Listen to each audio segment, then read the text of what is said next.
Welcome to the Athlete's Compass podcast. Join us each week as sports scientist and founder of Athletica.ai, Dr. Paul Larson, athlete, coach, and sports scientist Marjaana Rakai, coach and cyclist Paul Warloski, and everyday athletes discuss training, racing, and improving health and fitness. Get ready for your journey to peak performance. Hello and welcome to the Athlete's Compass podcast, where we navigate training, fitness, and health for everyday athletes. Sports psychology explores the mental aspects of athletic performance, and one key concept within this field is the relationship between performance and arousal. Arousal refers to that physiological and psychological state of being alert and responsive to stimuli. It encompasses a range of experiences from deep sleep to intense excitement, even anxiety. The inverted U hypothesis is a widely accepted model illustrating this relationship. According to the hypothesis, there is an optimal level of arousal that leads to peak performance. If arousal levels are too low, athletes may experience underperformance due to a lack of motivation or alertness. Conversely, if arousal levels are too high, performance can suffer from anxiety, tension, or overexcitement. The optimal arousal levels vary among individuals and can depend on factors such as the type of sport, the athlete's experience, and the specific demands of a given situation. So, Marjaana, what experiences have you had, either with you or your athletes, feeling too anxious or maybe too relaxed before an endurance event? How did it impact you or their performance?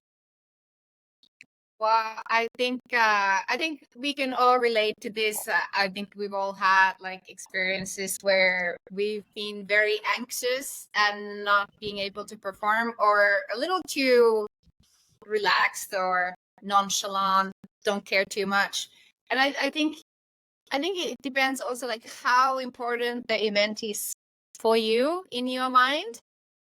But I used to take it a little too seriously, like my training. So I would hype myself up for every single training session. And I think that was part of the reason that I got overtrained, because I was just all in every day, a little too anxious. But you see like my son plays baseball, and it's a very technical sport, right? He is way too anxious. So if you're thinking of a pitcher or a batter, if they're too anxious, they're going to miss the ball, or they're going to throw it a little to the side, because, you tense up. You're not loose enough to deliver those fine motor movements. But if you're, as an endurance athlete, get a little too anxious and you go on that other side of the performance curve, you have these high hopes, but you can't deliver, right? Mm-hmm. And you've delivered in training, so you can easily see like, well, I should have been able to do this. Like, why couldn't I? Sometimes it's matter of that you've hyped yourself too much, so you're too anxious and you don't realize that. So like last week we talked about breathing, having those tools in your pocket to learn, first of all, recognize that maybe I am a little too anxious. And you can recognize that by looking at your previous training and what you perform on a race day. If those don't match, maybe there is a little too much anxiety. So having tools like breathing, box breathing, bring yourself down a notch, and maybe ask yourself, what is the worst thing that can happen if I don't perform today? That's awesome. I reflect on my own personal experiences. I remember when I was your son's age, and I was playing basketball, and I was getting better and better at basketball, and all of a sudden, like I think I was ranked like number 6 on the team, kind of thing, and the coach kind of showed that. So I was first guy off the bench, and I can remember coming off the bench, and at the whole basketball arena with just high school, but it's still like the stands were full, And I can just oh my gosh, I was it was so bad. I think I was only given like 1 or 2 minutes out there, because when I would just be, I was lost. I threw the ball away. Like yeah, I was an absolute gimp, because I was way overstimulated, and any of the skills that I had developed over the days, I just wasn't ready for it, with all of the anxiety that was all of a sudden upon me, with being in the middle of that court with all those eyes on me. So that's one kind of example. I think it's a little bit different in the team sport context versus the endurance context. And Paul put us onto this really nice thread from Steve Magnus on Twitter. You should follow him if you don't, on Twitter. And it's really interesting in the endurance context, because once that gun goes off, you all of a sudden can you start doing what you're trained to do. Now, I never got there long enough in the basketball context, right? It was still sort of too short, and the coach didn't give me enough chance to continue to make those mistakes. But as I wasn't sort of still able to do the things that I wanted to do. But in the endurance context, it won't be too long until you get into your own flow state, because you're moving, and you've done these things like you've trained to do, like swim, bike, run, say for example, in the triathlon context. So yeah, all of a sudden, yeah, things kind of can change there. But yeah, and a certain level of arousal is most certainly important. So but too much, it might be you could potentially blow things from the get go, but you will start to move into that form of optimal. You'll forget a little bit about all of that anxiousness. So maybe it's dealing with it to begin with, is what to until you can kind of get to that state where the gun has gone off. And I think, think of the triathlon context. Like, as soon as you're swimming, right, it's probably not 1 or 2 minutes into any sort of swim that you're into it, right? Yeah. So my first Ironman, it's interesting because I hadn't learned the Zen state yet. So when the gun went off, we jumped into the 15 degrees Celsius Norwegian water. 300 meters in, I was hyperventilating, and I'm like, oh my, why is this so hard? I can't breathe. So I had to stop, and I looked at my watch. Oh, I went out a little too hard. And then I realized, oh, I was just like, breathe a little bit. It's not a sprint, it's a full day Ironman. So but you also get that, sometimes you get a cold water shock, so you get that little bit reaction where you start hyperventilating. But yeah, so for example, like a long distance, anything longer, you can't be so stimulated that you're hyped up all day long. Like, it's not your arousal will come down during a day. They will. When we're talking about Ironman. And I think it's important to realize that when the gun goes off and you're jumping in the water, you gotta be calm. The other thing that Steve mentions is the fact that routines and warm-ups can fill that space of that nervousness too, right? So this is why it's good to have whatever your warm-up is going to be.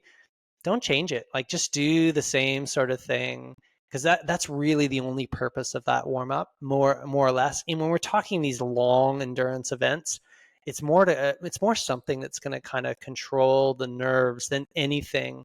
There's certain contexts like cold Norwegian water. You probably want to have a good warm up so you can build up some heat before you go into 15-degree, water and stuff. But for the most part, for the most of our races, that warm up is a lot to do something that you're used to doing all the time, and it's helping you with your routine, and to control the monkey mind at that point in time. But once that gun goes off in the endurance context, you're more or less, you're moving into the thing that you're used to doing, right? And the nerves will dissipate once you move from waiting into action. Have there been moments where you or athletes that you coach have reached that state during a race or a long training session? Yeah, this is that flow state, right? And I think I get it a lot. I don't know why, but I like that's when I train, I'm often in the flow state. Like, and I love that too, right? Like it's just, and I don't really know what's going on, but just that movement has always been a part of my life, and it's just something I always push and gravitate towards. And I often get it in my races as well. Certainly the races that have been the best in my life. I'm small pickings, but and certainly the athletes that I've coached too. That's ultimately yeah. There's this thing that sort of happens when you're executing what you've trained to do, and that's sort of what we're all. That's why we train, right? Like this is the kind of the thing about training that I've learned along my journey, more coaching athletes, is that there really shouldn't be too many surprises on the day. More or less, we often, if things aren't going that well in your training, you're often dreaming that this miracle is going to happen on race day. But that's only going to happen one out of 100 times. It's more or less the reality sits within your training and your Athletica account or whatever training platform that you use, right? Like your performance is sort of sitting there, and that those predicted times are not going to be too far around that based on what your capacities are. And because if you've done this routinely and regularly and consistently, then that you should be able to execute, plus or minus 5% of that performance that you've done in training on that given race, on that race day.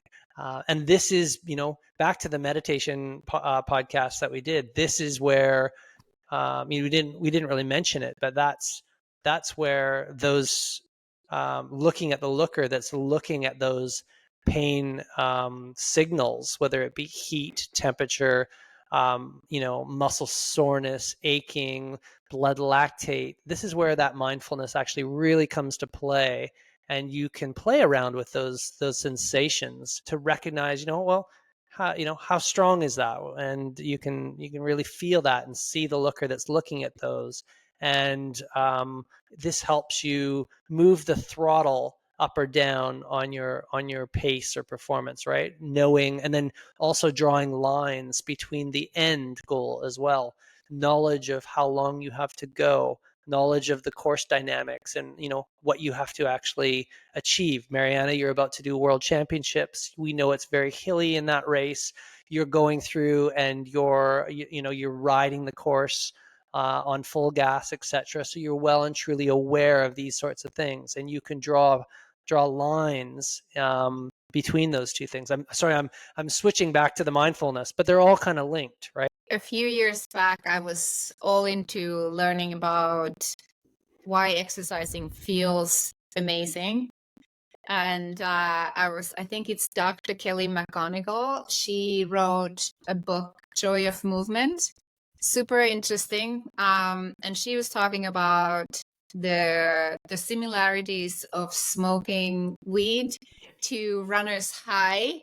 If you're specifically interested in learning about the runner's high and how you can get it, it takes about 15 to 20 minutes of moderate intensity. Like you can't get it runner's high walking.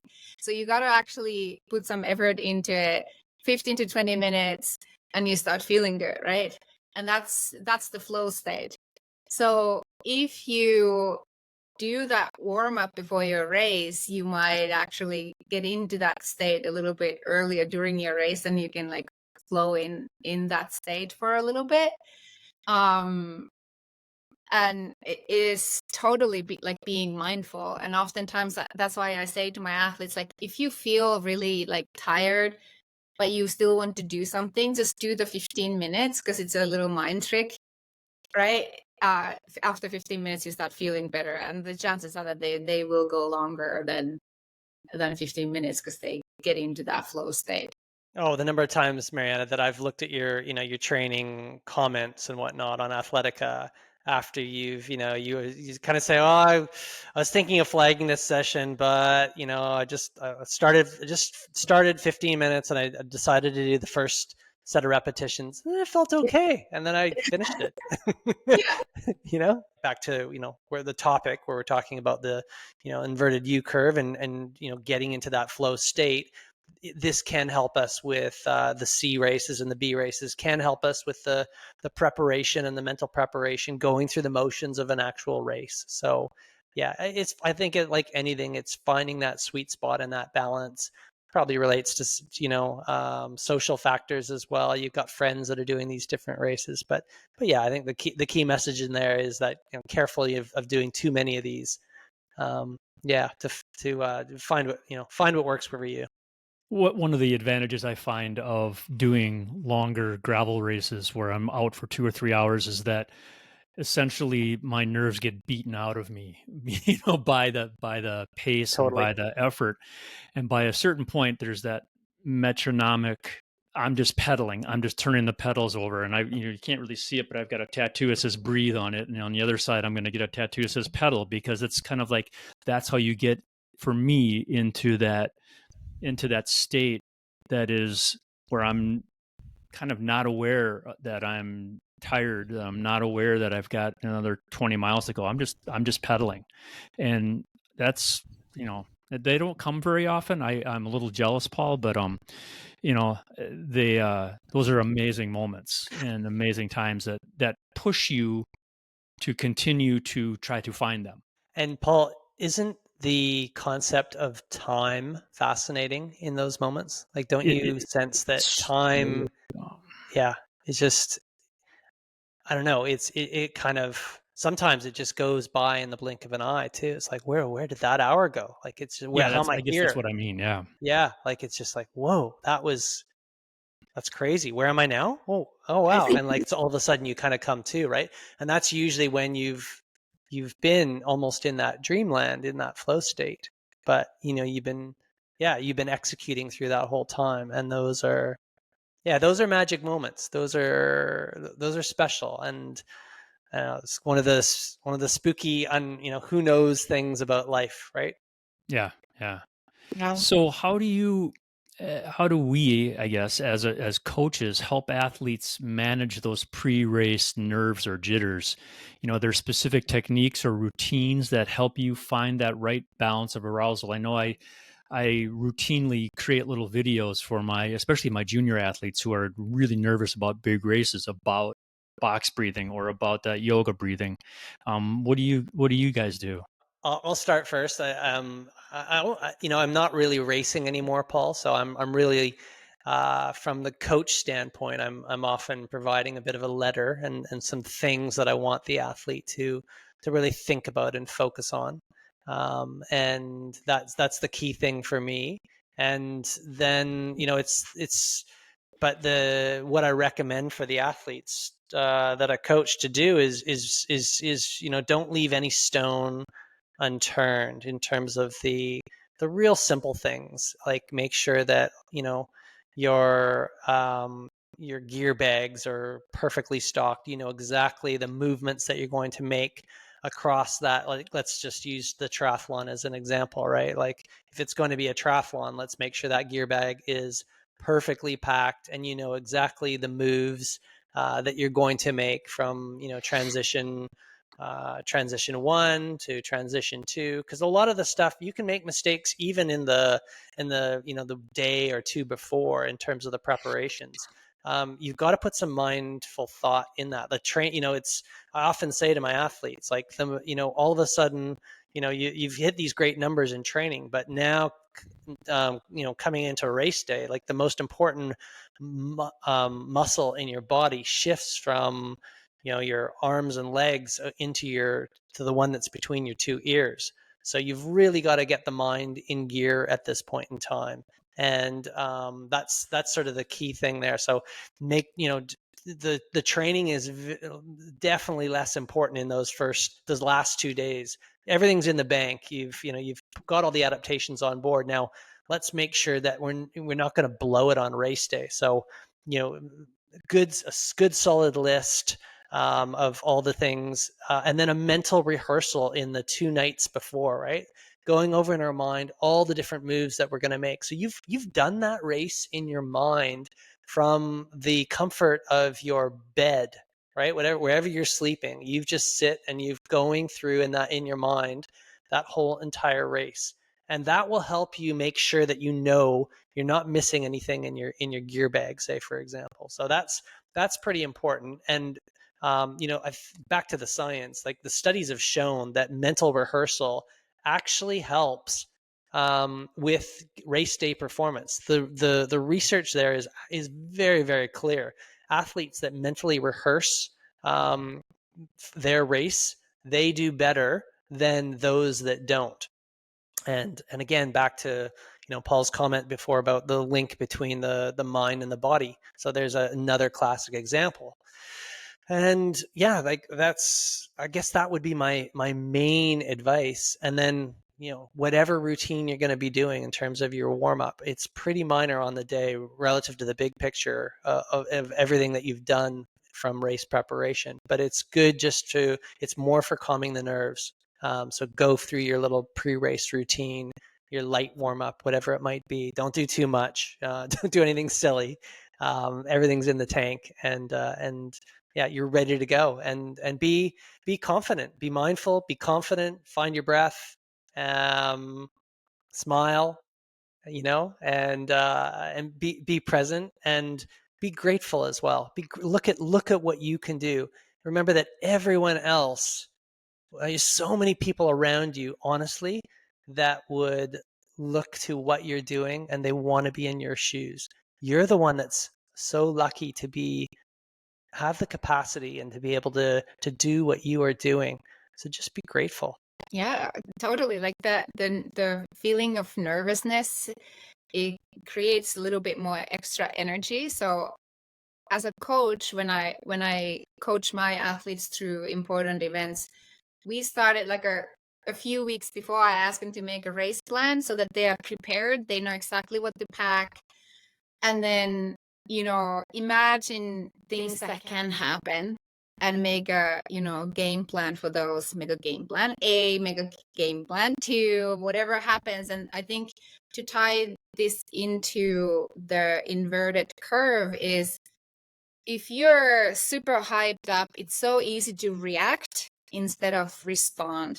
So when you're super hyped up, you don't necessarily make good decisions. So you just react. You get mad if you blow a tire instead of like, okay, take a deep breath and just fix it. So when I coach someone who is super nervous, I say, well, you're feeling nervous because you feel stressed. You have extra stress because this event means something to you. But stress is not necessarily a bad thing, because it will give you extra energy and focus on things that can happen.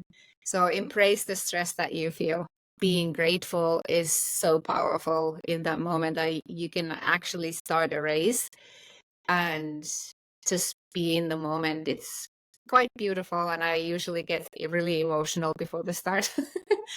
Yeah, no, and I would just to hammer the point back to, when you're doing the race in your mind, in your bed or wherever you meditate, ask yourself, just to Marjaana's point, how are you going to react when you get a flat tire? How are you going to react? Are you going to spit the dummy on the side of the road, or are you going to fix that tire and continue to move forward?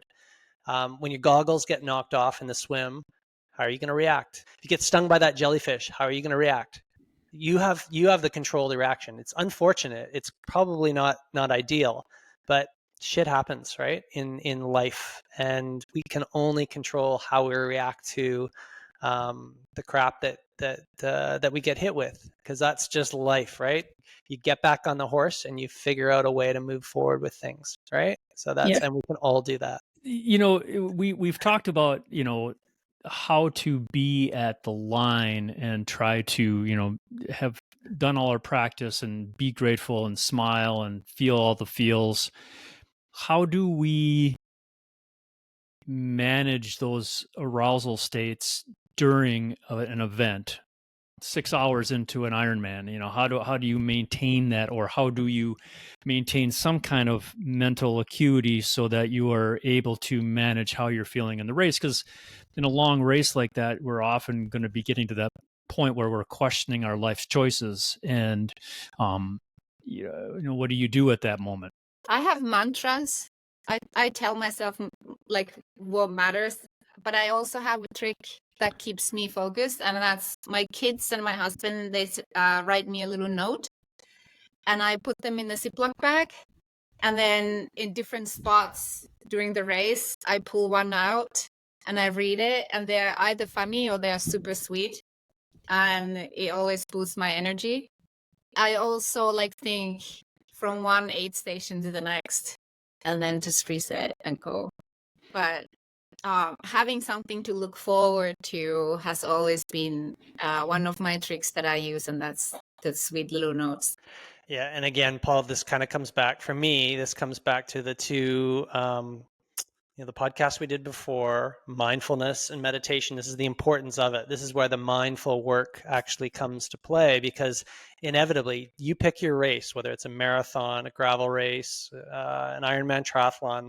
There are these middle sections where you're pushing and there's this dull ache that happens, and then there's this lull, right? And it could be heat, whatever, but it's this feeling of fatigue and exhaustion and ache that almost kind of gets to too much. And you have to, back to the work that you're doing, mindfully in bed, whatever, go there, know that's coming. It will come. And how are you going to react again? And this is where, if you're kind of ready for it a little bit, and don't beat around the bush with it, know that this is kind of coming. And if you're expectant of it, it's like, okay, yeah, here you are. I see you. And that's that. Yeah. Oh yeah. That's for real. I'm with you. But it's like, how do I keep moving forward in that given time? Or, do I have to pull back a little bit to, to continue to recover a little bit so that I can move forward?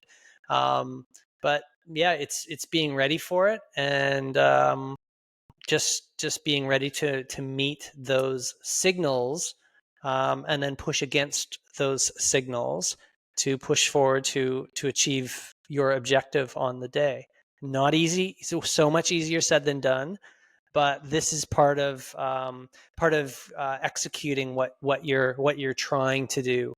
Does the environment, crowd noise, presence, race conditions, the fact that your goggles got knocked off, whatever it might be, the environment, how does that influence your arousal levels, and how do you adapt to to ensure the peak performance?